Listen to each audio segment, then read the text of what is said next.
C'est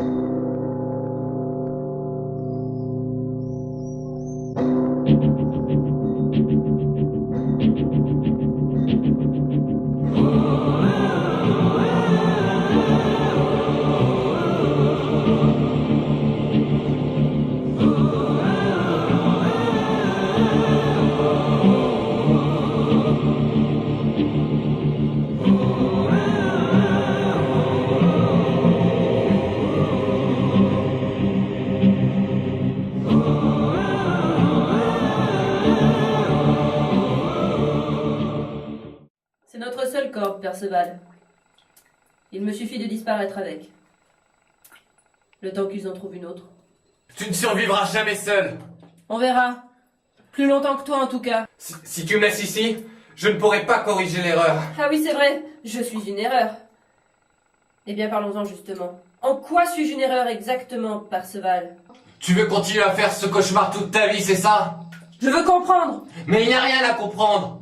Si tu me laisses faire, tu cesseras de rêver du labyrinthe et ta vie reprendra son cours normal. Son cours normal, je voudrais t'y voir, tiens. Tu sais à quoi il ressemble, le cours normal de ma vie? Laisse-moi remonter. Je t'en supplie. Laisse-moi sortir. Morgane, je ne peux pas rester ici, je ne peux pas.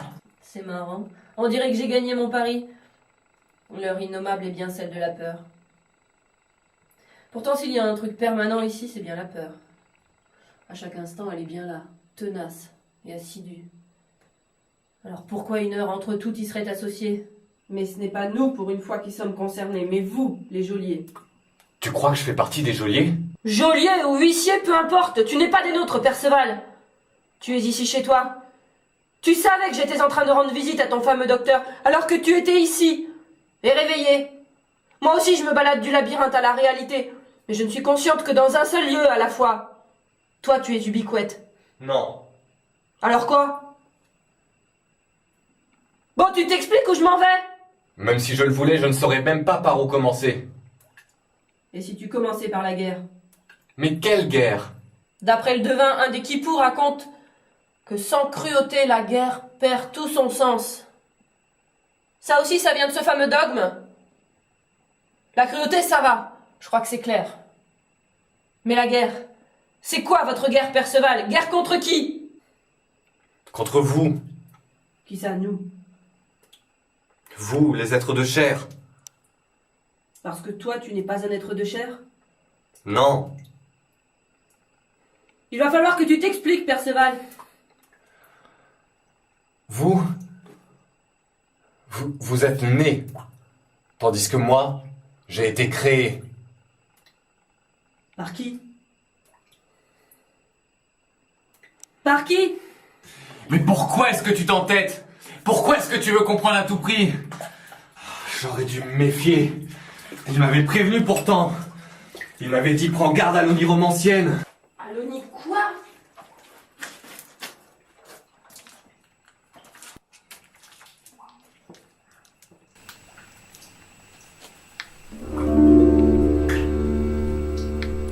Va falloir qu'on cause, somnambule.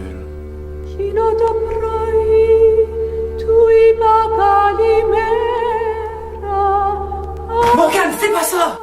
Fais pas quoi? Ah pardon, j'ai cru que t'étais en train de te suicider. Me suicider? Mais ça va pas, non? Et puis quoi encore? Mais c'est Nanette. Elle m'a dit que tu l'appelais plus. Elle était super inquiète pour toi. J'ai essayé d'appeler sur ton portable. C'était peine perdue, en effet. Bon alors je suis venu, j'ai sonné, mais ça répondait pas. Et puis j'ai entendu ta musique de dépressif, alors je l'ai jeton, tu comprends? J'avais ton double des clés, donc je suis rentré. Et puis quand je t'ai vu là, inanimé dans la baignoire, bah... j'ai cru que tu t'étais tranché les veines. Et tu crois vraiment qu'on se tranche les veines dans un bain moussant? Ah ouais. Ouais, maintenant que tu le dis. Bon, et le malentendu étant maintenant dissipé, tu veux bien sortir de ma salle de bain, s'il te plaît? Ah oui, pardon. Mais pourquoi tu parles plus à Nanette?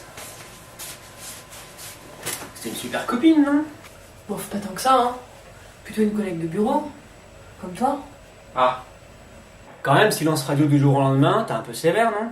Elle m'a énervé. Donc qu'est-ce qu'elle t'a fait encore? Elle a fini une phrase en disant LOL. Tu sais, tu devrais Tu gagneras à être plus tolérante de temps en temps. Mais je suis tolérante. C'est les autres qui sont trop cons.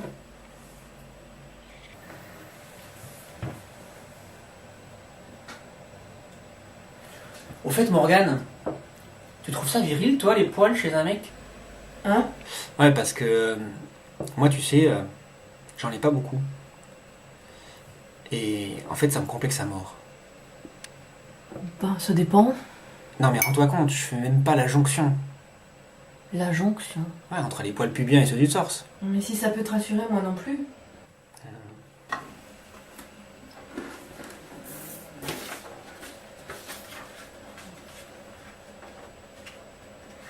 T'es allé à une expo? Ouais. Oniromancie. C'est bizarre comme titre, ça veut dire quoi? L'art des rêves.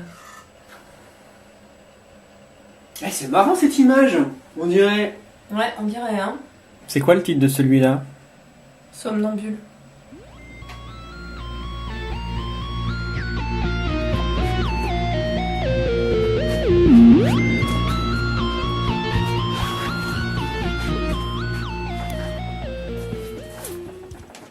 Je pensais que t'aurais bougé. Sans lumière. Quand l'imprécateur m'a condamné à l'obscur, c'est ce que j'ai fait. C'est comme ça que j'ai trouvé Chrono, d'ailleurs. Mais j'imagine qu'avec l'esclavagiste et les masques à nos trousses, tu n'avais guère le choix. J'ai soif.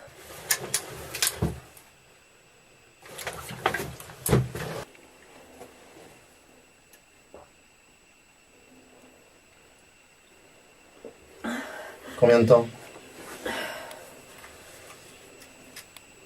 3 jours. Ça suffit, non? Qu'en penses-tu, somnambule? 3 jours d'obscur, est-ce que ça suffit? Après tout, grâce à tes torpeurs, ça a dû passer vite. Ça suffira. Alors guide-nous, somnambule. Nous avons une longue marche devant nous.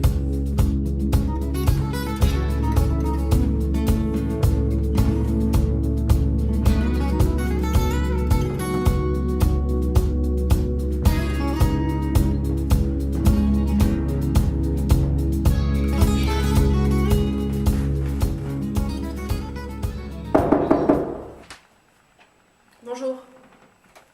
Vous êtes bien mademoiselle Clara Guenièvre?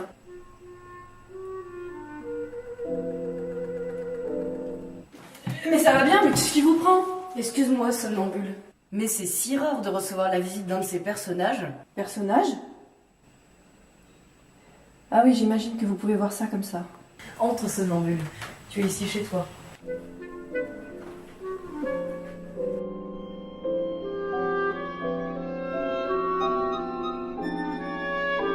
Je ne dessine que ce que je vois. Ce que vous voyez? Mais après avoir pris quoi exactement? Le thé que tu es en train de boire doit être la drogue la plus puissante que j'ai jamais prise. C'est vrai qu'il est très épicé. Il faut faire attention avec les épices. Il paraît que la noix de muscade peut donner des hallucinations si on en prend à forte dose. Ce que je dessine semble irréel, parce que mes visions me viennent du temps du mensonge. Le temps du mensonge, c'est quoi ça? Je n'en suis pas vraiment certaine, mais c'est comme un autre monde. Et qu'est-ce qui vous fait dire qu'il soit mensonger? Parce que dans ce monde, je suis morte. Peut-être que le mensonge est en avance sur la vérité. Peut-être.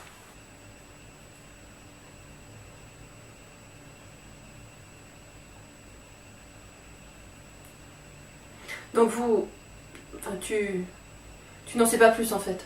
Pour toi, c'est juste une source d'inspiration. Telle la pitié, je ne réponds que par des énigmes dont moi-même ne peux comprendre le sens. Ceux à qui elles sont destinées le peuvent. Alors observe, somnambule. Essaie de dévider toi-même les chevaux. En fait, c'est à moi de trouver un sens à tes œuvres. C'est sympa d'être une artiste, non? Mais bon, en attendant, je ne suis pas plus avancée. Pendant ce temps-là, là-bas, les 9h, c'est cool. Sans blague? 9h. Oui, pourquoi? Tu as eu une vision à ce sujet?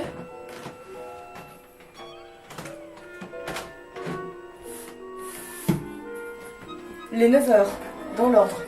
Les chiffres, les chaînes, les larmes, le sang. les silences, les bâtons, les roses, les épées.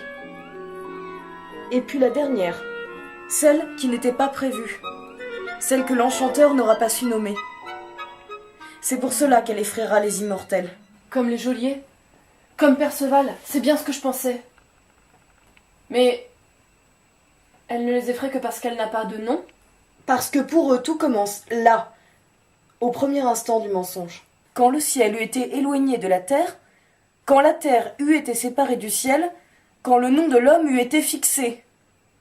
C'est quoi ça? Le début d'un très vieux poème. C'est quoi? C'est la Genèse? Non, plus vieux encore. Il a plus de 8000 ans. C'est l'histoire de Gilgamesh. C'est le récit d'un très ancien rêve des êtres humains. Que leur nom a été fixé au commencement.